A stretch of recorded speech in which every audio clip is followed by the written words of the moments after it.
Hello, my name is Madison Devaney, and I've been a customer team member at the Co-op for over a year now. The purpose of this video is to critically analyse one informal and one formal policy that is present within my workplace. I work a minimum of 16 hours a week, and the co-op that I work in is also a petrol station, and so the shop is of a small size with few employees working each shift. This means that managers and employees work collaboratively together in order to complete tasks. To start off, we'll first look at the definition of a policy. Appleby describes a policy as a guide to the decisions or actions that people make. Additionally, Mullins states that a policy provides guidelines for the operation and management of the organisation, and that policies are also a necessary process of management. The informal policy that I have chosen to discuss is the policy of flexible working hours, and the formal policy I've chosen is the sickness and absence policy, which the Co-op adheres to. So, what is an informal policy?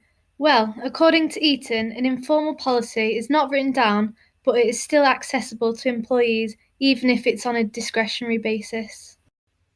When looking at what the policy is trying to achieve, it is best to look at what the policy entails. The concept of working hours concerns how employees at the Co-op are allowed to choose when they work their contracted hours within the week.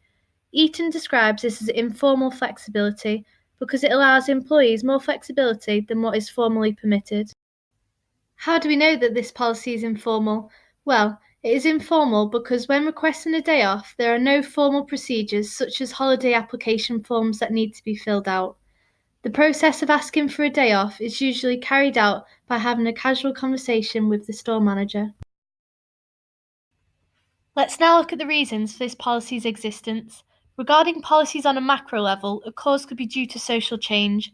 With 4.9 million mothers in employment in 2017 compared to the 3.7 million in 1996, the notion of flexible working has become an increasingly important factor for employees with families.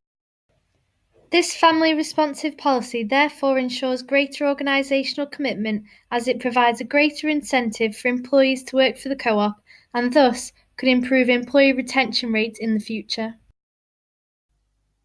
However, critics of flexible working hours have concluded that in regards to organisational commitment and effectiveness, there is no benefit to employers for adopting a flex time policy.